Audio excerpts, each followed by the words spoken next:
Which valve guards the opening of left atrium to left ventricle. कौन सा value God करता है opening किसके लिए, जब ब्लड आता है लेफ्ट आर्टरियम से लेफ्ट वेंट्रिकल तक। तो चलिए हम हार्ट को डायरेक्टली देख लेते हैं, ध्यान से देखना।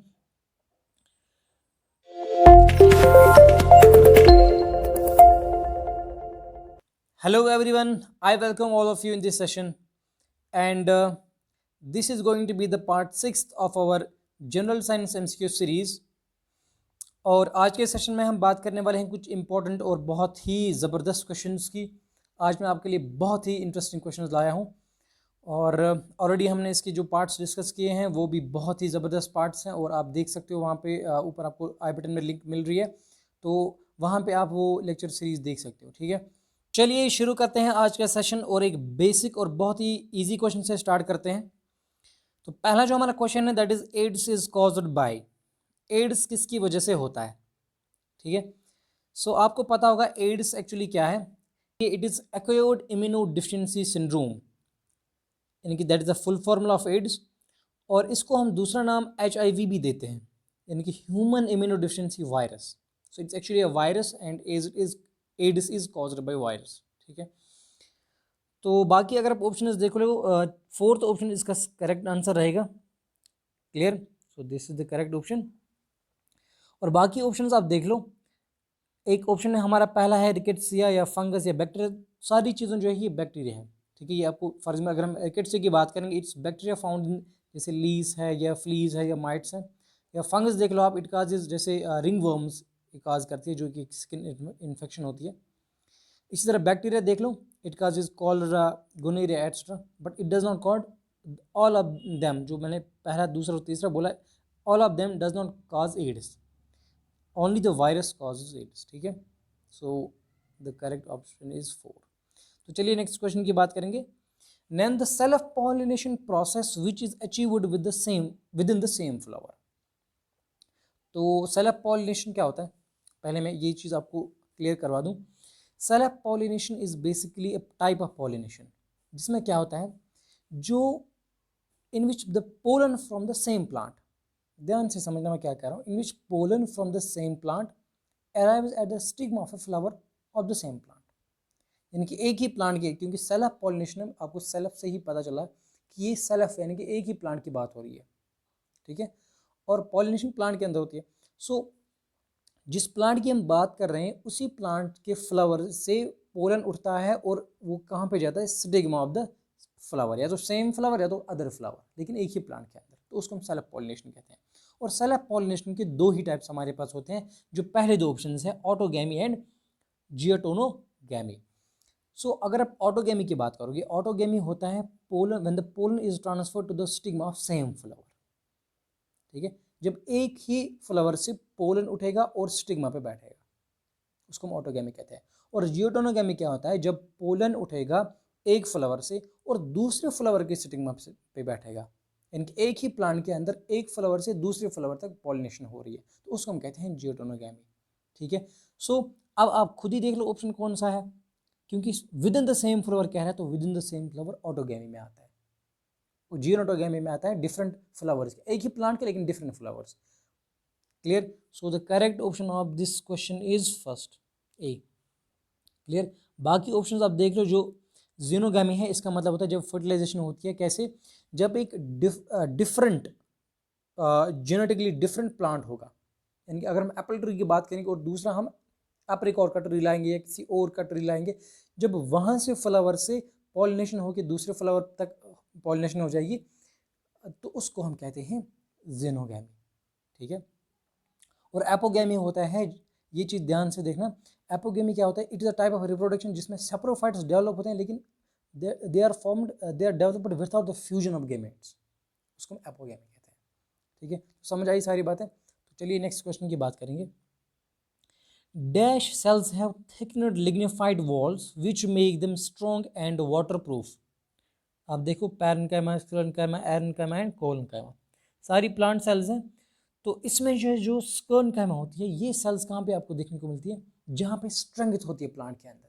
सो दैट मीन्स यही क्या होती है, यही वो सेल्स है जो एक तो लिग्निफाइड, वो जिनकी थिकड और लिग्निफाइड वॉल्स होती हैं, और ये स्ट्रॉन्ग और वाटर प्रूफ यानी कि they work as a waterproof for plant. ठीक है ना। आप यहाँ से देख लो, मैंने एक छोटी सी डायग्राम आपके लिए लाई है, ये देख लो आप। There are 3 basic types of plant tissue, एक होता है parenchyma tissue, collenchyma tissue and sclerenchyma tissue. अगर आप पैरेन्काइमा की देख लो, इसके जो सेल्स होते हैं उनमें इंटरसेलुलर स्पेस होती है। ठीक है, आप यहाँ पे देख लो, इनके अंदर क्या होती है, इंटरसेलुलर स्पेस होती है। लेकिन यहाँ पे देख लो आप, कोलोनकाइमा के अंदर स्पेस क्या होती है, थोड़ी सी होती है, यानी कि ज़्यादा नहीं होती। इनके अंदर ज़्यादा स्पेस होती है, इनके अंदर थोड़ी सी होती है। अब स्क्लेरेन्काइमा को देख लो, यहाँ पे स्पेस बिल्कुल भी नहीं होती है सेल्स के अंदर, सेल्स आर टाइटली पैक्ड, बहुत ही स्ट्रॉन्ग थिक एंड वॉल्स होती है इनके अंदर। ठीक है, तो यही काम क्या करती हैं, फिर स्ट्रेंथ, जहाँ पे सपोर्ट चाहिए प्लांट को, जैसे फॉर मैं स्टेम की बात करूँ, वहाँ पे सपोर्ट चाहिए होता है, स्ट्रेंथ चाहिए होती है स्टेम के अंदर, तो वहाँ पे ये सेल्स आपको देखने को मिलेंगे। ठीक है, तो the correct option is sclerenchyma, second is the correct option. ठीक है, तो चलिए नेक्स्ट क्वेश्चन की बात करेंगे। आई होप ये समझ आया होगा अच्छे से। Which valve guards the opening of left atrium to left ventricle? कौन सा वैल्यू गार्ड करता है ओपनिंग, किसके लिए, जब ब्लड आता है लेफ्ट आर्टरियम से लेफ्ट वेंट्रिकल तक? तो चलिए हम हार्ट को डायरेक्टली देख लेते हैं, ध्यान से देखना। ये देख लो, जब लेफ्ट आर्टरियम से, थोड़ी सी मैं डायग्राम छोटी कर देता हूँ ताकि सारी चीज़ें हम अच्छे से जान लेंगे। यहाँ से देख लो आप, ये है ना लेफ्ट आर्टरियम। अब यहाँ से ब्लड को आना है यहाँ तक, इनकी यहाँ से ब्लड को आना है यहाँ तक। अब ये ब्लड कैसे आएगा, यहाँ से देख लो क्या होता है, जब ये लेफ्ट वेंट्रिकल जब कंट्रैक्ट हो जाता है तो क्या होता है, ये जो अरोटा वैल्व होती है, ये इसको हम ऑटो वैल्व भी कहते हैं, ये क्लोज हो जाती है। और उसके बाद क्या होता है, जो माइट्रल वैल्व होती है, यहाँ से देख लो माइट्रल वैल्व, ये यहाँ पे ये वाली, तो ये क्या होती है, ये ओपन हो जाती है, और जो लेफ्ट आर्टरियम के अंदर ब्लड होता है वो डायरेक्टली ट्रांसफर कहाँ पे होगा, लेफ्ट वेंट्रिकल तक। तो कौन कराता है ये, इट इज माइट्रल वैल्व जो ओपन हो जाती है। अब बात समझ आई है अच्छे से। तो ऑप्शंस के अंदर हम देख लेंगे, तो third is the correct option, it is mitral valve. ठीक है, बाकी जो ऑप्शन है सुपीरियर वेना कवा और इन्फीरियर वेना कवा, ये आपको पता होगा, देख लो ये क्या होता है। सुपीरियर वेना कवा ये वाला डायग्राम से आप देख लो, ये होती है सुपीरियर वेना कवा, और ये नीचे वाली होती है इन्फीरियर वेना कवा। सॉरी, ये नीचे होते हैं यहाँ पे। तो सुपीरियर वेना कवा का फंक्शन होता है, ये जो अपर पार्ट्स ऑफ बॉडी है, जैसे हेड हो या नेक हो, ठीक है, या आर्म्स हो, जब ये कैरी करता है वहाँ से ब्लड को। ठीक है, और जो इन्फीरियर वेना कवा होता है, ये वाली देख लो, ये क्या करता है, ये लोअर पार्ट्स ऑफ बॉडी से ब्लड कैरी करता है, जैसे लेग्स है, फीट है। ठीक है, सो ये इसके अंदर ब्लड कैरी करता है। आई होप ये सारी चीज़ें मैंने हार्ट के अंदर जो बोली वो आपको समझ आई होंगी। ठीक है, ये इंपॉर्टेंट थी इसलिए मैंने ये सारी चीज़ें बोली। तो चलिए नेक्स्ट क्वेश्चन की बात करते हैं। Name the most common type of cancer that kills man in the world. So World Health Organisation का जो अपडेट आया था उसमें उन्होंने कहा था कि the most common type of cancer that kills man in the world is lung cancer. ठीक है, सो लंग कैंसर से ही ज़्यादा जानी जाती हैं, तो ये आप देख लेना। ठीक है, मेंस की बात हो रही है यहाँ पे। तो चलिए नेक्स्ट क्वेश्चन की बात करेंगे, बहुत इजी क्वेश्चन था, ये अपडेट्स भी आपको पता होने चाहिए। The SI unit of charge is, charge का एसआई यूनिट क्या होता है, आपको पता होगा, इट्स कूलम। ठीक है, यहाँ पे 4 ऑप्शन हैं, अब मैं एक एक ऑप्शन को डिस्कस कर लेता हूँ। एम्पियर जो होता है ना, ये करंट का एसआई यूनिट होता है। ठीक है, वोल्ट होता है वोल्टेज का, और कूलम होता है चार्ज का, एंड ओम जो होता है ये रेजिस्टेंस का एसआई यूनिट होता है। ठीक है, ये सारी चीज़ें जान लेना, ये सारी चीज़ें इंपॉर्टेंट है, क्योंकि वहाँ पे किसी भी चीज़ का एसआई यूनिट पूछ सकते हैं। Clear, so the correct option is coulomb, third option. Next question देख लो, which type of waves used by artificial satellite for communication purposes. Communication purpose के लिए हम कौन सी वेव्स यूज करते हैं, इट्स माइक्रोवेव्स, आपको पता होगा माइक्रोवेव्स। क्यों माइक्रोवेव्स, बिकॉज क्योंकि माइक्रोवेव्स जो होती है ये पेनिट्रेट करती हैं अर्थ एटमॉस्फेयर से वेरी इजीली, आराम से ये पेनिट्रेट करते हैं अर्थ एटमॉस्फेयर से, और रीच होती है टारगेट सैटेलाइट पे। तो ऐसा क्यों होता है, क्योंकि इनकी जो वेव लेंथ होती है, अगर आप वेव स्पेक्ट्रम देखोगे इन वेव्स का, तो वहाँ पे आपको देखने को मिलेगा जो वेव माइक्रोवेव्स हैं उनकी वेव लेंथ बहुत ज़्यादा है, तो ये आराम से जो है मतलब पेनिट्रेट कर जाते हैं। क्लियर, इनकी वेव लेंथ ज़्यादा और इनकी फ्रीक्वेंसी जो है वो कम होती है कंपेयर टू अदर वेव्स, और इनकी जो वेव लेंथ है it's almost 1 metre to 1 nanometre. Clear, और ये इलेक्ट्रोमैग्नेटिक वेव्स होती हैं, क्योंकि इलेक्ट्रोमैग्नेटिक वेव्स जो होती है ये अर्थ एटमॉस्फेयर से आराम से ट्रांसफ़र होती है। माइक्रोवेव्स, ठीक है। बाकी जो रेडियो वेव्स हैं या एम होती है एम्पलीट्यूड मॉड्यूलेटेड वेव्स, ठीक है, इनकी वेवलेंथ थोड़ी सी कम होती है कंपेयर टू माइक्रोवेव्स। या फ्रीक्वेंसी ऑफ 10⁻16, जब इनकी फ्रीक्वेंसी ज़्यादा होगी तो अब एब्सोल्युटली वेवलेंथ जो होती है वो कम होगी, क्योंकि अगर आप देख लो वेवलेंथ और फ्रीक्वेंसी जो होती है they are inversely proportional to each other. तो अगर किसी की फ्रीक्वेंसी ज़्यादा होगी उसकी वेवलेंथ कम होगी, ठीक है, वो ज़्यादा फिर ट्रैवल नहीं कर पाएगा। तो चलिए नेक्स्ट क्वेश्चन की बात करते हैं। सो द करेक्ट ऑप्शन को पता चला, it's microwaves. So question is, according to Fleming's right hand rule, the forefinger is pointed in the direction of. forefinger किसकी तरफ डायरेक्शन, इसका डायरेक्शन किसकी तरफ होता है? तो चलिए मैं आपको इसी से दिखाता हूँ डायग्राम से। जो राइट हैंड रूल होता है ये किस लिए यूज है? हमारे पास फ्लेमिंग्स के दो रूल्स होते हैं, याद रखना। एक होता है मोटर के लिए और दूसरा होता है जनरेटर के लिए। मोटर के लिए होता है लेफ्ट हैंड रूल यूज और जनरेटर के लिए होता है राइट हैंड रूल यूज। और आपको क्या करना होता है, आपका जो थंब होता है और four finger and the middle finger, ये आपको पॉइंट करनी पड़ती है तीन डायरेक्शंस के अंदर। और जो थंब होता है ये डायरेक्शन ऑफ मोशन देता है। अगर हम राइट हैंड की बात करेंगे, it gives the direction of motion of conductor या फील्ड। और ये जो मिडिल फिंगर होती है ये हमें डायरेक्शन ऑफ करंट देती है कि करंट कहाँ से चल रहा है। और फील्ड जो होता है इट फील्ड हमें देता है फोर फिंगर। दोनों केसेस में चाहे लेफ्ट हैंड रूल हो या राइट हैंड रूल हो, फोर फिंगर हमें क्या देती है? Direction of field. बात समझ आई अच्छे से? पॉइंट क्लियर हो गया? सो this is Fleming's right hand rule और फोर फिंगर हमें फील्ड की डायरेक्शन देती है। So correct option is magnetic field, second, ठीक है। तो चलिए नेक्स्ट क्वेश्चन की बात करते हैं। Name the particle which makes of matter. Options देख लो, इनमें से कौन से पार्टिकल्स मैटर बनाते हैं? नॉन मेटल्स मैटर है, मेटल्स ये भी मैटर है, मेटालाइट्स ये भी मैटर है। सो इनको बनाता कौन है? इट्स एटम्स, क्योंकि atom is the basic unit of matter, ठीक है। So basic unit of matter is atom और यही एटम्स मिल के क्या बनाते हैं? एक मैटर को बनाते हैं। चाहे मेटल हो, नॉन मेटल हो या मेटलाइट हो, इन सारी चीज़ों को कौन बनाता है? It's atom. So the correct option is atom. Next question की बात करेंगे, what is a chemical formula of plaster of Paris. Plaster of Paris का क्या केमिकल फॉर्मूला होता है? आपको पता है? देखो यहाँ पे it is CaSO4 1/2 times water, क्योंकि इसको हम कैल्शियम सल्फेट हेमीहाइड्रेट भी कहते हैं। इसको याद रखना, कैल्शियम सल्फेट CaSO4 होता है कैल्शियम सल्फेट और 1/2 वाटर का होता है हेमीहाइड्रेट का, ठीक है। ये एक चीज़ आप याद रखना, जो मैं यहाँ पे चीज़ बना रहा हूँ, मैं बनाऊंगा यहाँ पे CaSO4, ठीक है।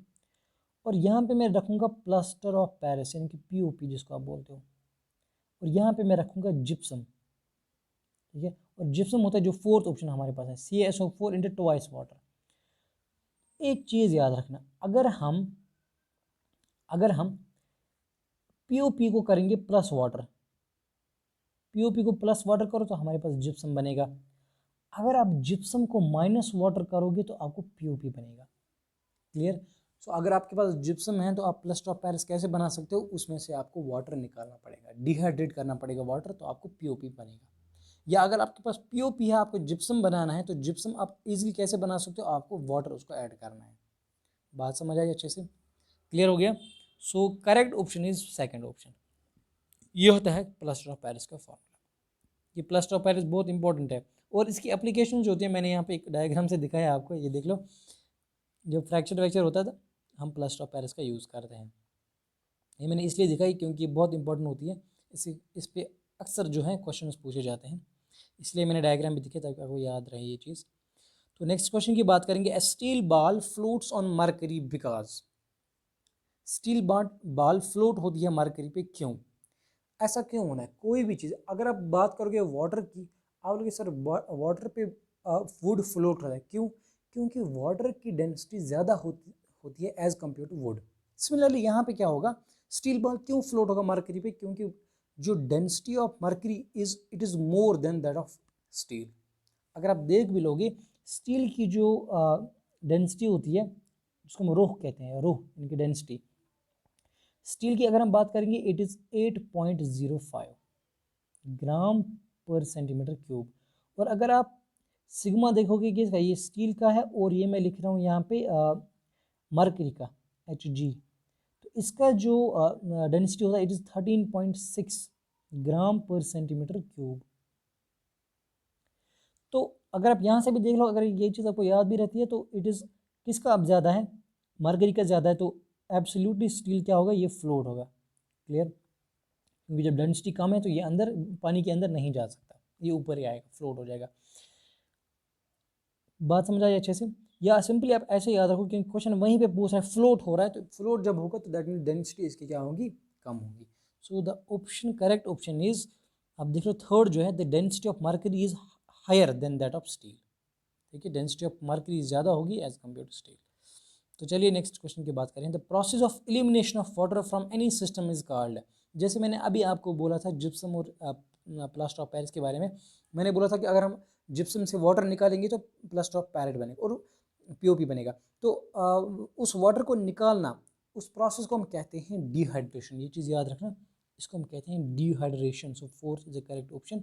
डिहाइड्रेशन का मतलब होता है रिमूवल ऑफ वाटर, ठीक है, वाटर को बाहर निकालना।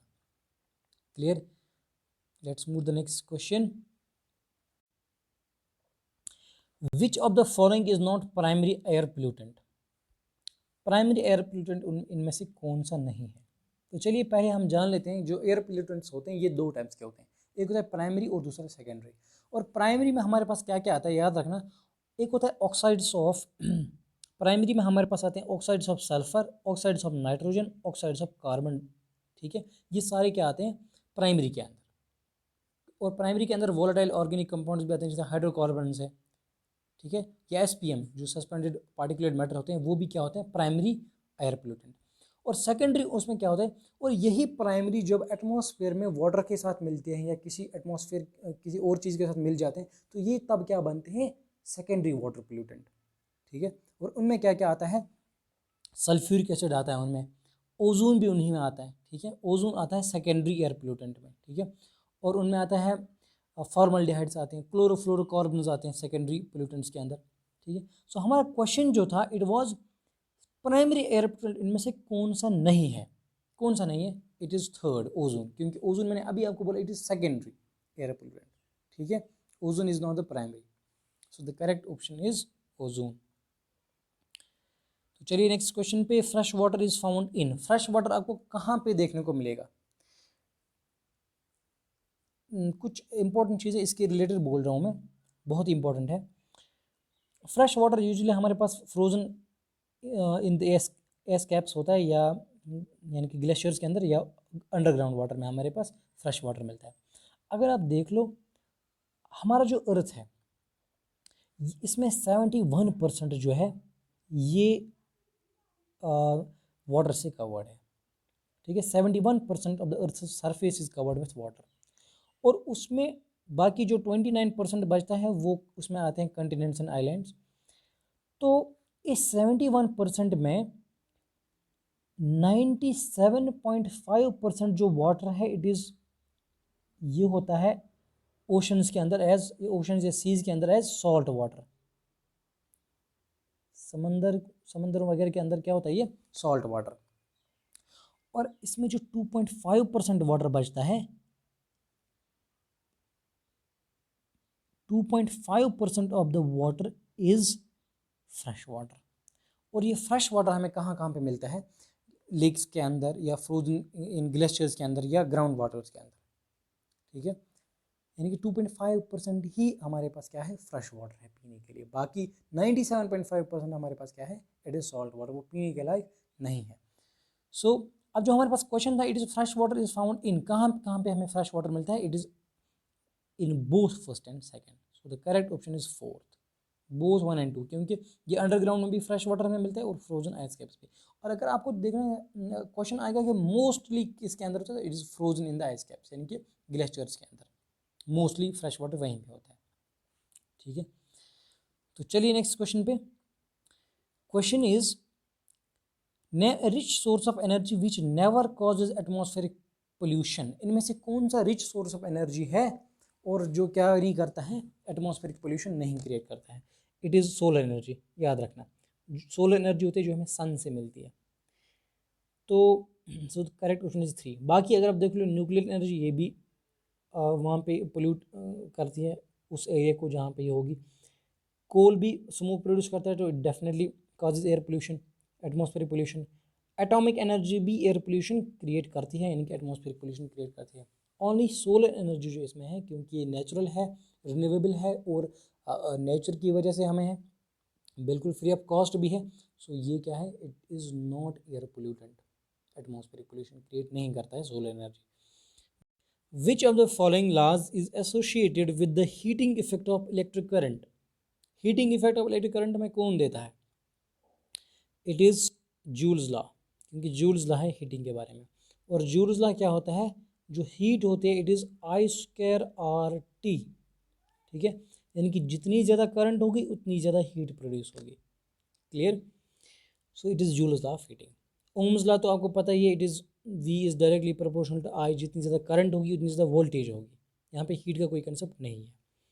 सो फैराडेज लॉज भी है, ये मैग्नेटिक फील्ड के अंदर आते हैं, और न्यूटन्स लॉ है मोशन के अंदर, तो ये बिल्कुल डिफरेंट है। So only the joules law of joules law जो है यही heating effect of electric current देता है हमें।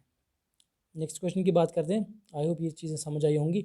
विच of the following statement is correct about sound waves and light waves? कौन सा स्टेटमेंट में से करेक्ट है? पहला ऑप्शन देख लो, sound waves are longitudinal and light waves are transverse. आगे जाने की जरूरत ही नहीं है, क्योंकि साउंड ये सही है, पहला ही इसके लिए सही है, तो हमें करेक्ट कौन सा है, यही सही है। बाकी दूसरा ऑप्शन देख लो, बोथ आर लॉन्गिट्यूडल, नहीं बिल्कुल भी नहीं। और साउंड वेव्स आप देख लो, साउंड वेव्स जो होती है ये लॉन्गिट्यूड, ये मैंने आपको पिछले लेक्चर में भी बोला था कि ये क्या होती है, लॉन्गिट्यूड। लॉन्गिट्यूड का मतलब होता है ये ऐसे कंप्रेशंस और रेयरफैक्शंस, कंप्रेशंस और रेयरफैक्शंस ऐसे ऐसे चलती है, इनको हम लॉन्गिट्यूडल वेव्स कहती है। और इनकी जो प्रोपेगेशन होती है वो होती है, ये जहाँ जहाँ पार्टिकल मूव कर रहे हैं वहीं वेव भी जा रही है, आगे आगे जा रहा है। और अगर आप ट्रांसवर्स की बात करोगे, जैसे लाइट वेव्स हैं, ये ऐसे मूव करते हैं, ये ऐसे मूव करते हैं। इनकी जो प्रोपेगेशन होती है ये परपेंडिकुलर होती है। जैसे वेव को कहाँ जाना है, वेव को यहाँ से यहाँ जाना है, लेकिन ये परपेंडिकुलर ऐसे ऐसे ऐसे मूव कर रही है। So the direction of propagation of wave is perpendicular the direction of propagation of wave. Particles perpendicular move कर रहे हैं to the propagation of wave, इसको हम ट्रांसवर्स वेव कहते हैं, इनको हम लॉन्गिट्यूडल कहते हैं। ठीक है, यहाँ पे कंप्रेशन रेयरफैक्शंस बनते हैं, यहाँ पे नहीं बनते। क्लियर? बात समझ आई? बाकी कोई ऑप्शन इसमें सही नहीं है, so only one is the correct. So I hope guys ये लेक्चर पूरा आपको पसंद आया होगा, और जो भी इन्फॉर्मेशन आपको यहाँ से दी वो आपको बहुत हेल्प करेगी। तो एक क्वेश्चन आपके लिए है, इसका आंसर मुझे आप कमेंट सेक्शन में देना। ठीक है, सारे बच्चे मुझे इसका आंसर देंगे। विच of the following metal will float on water? इनमें से कौन सा मेटल है जो फ्लोट करता है वाटर पे? आपके पास ऑप्शन है iron, steel, sodium and copper. और आज के लेक्चर के रिलेटेड ही क्वेश्चन है। तो वीडियो को जितना हो सके लाइक करना, शेयर करना, और अपना प्यार बनाए रखना चैनल पे। थैंक यू वेरी मच, मिलते हैं नेक्स्ट लेक्चर में।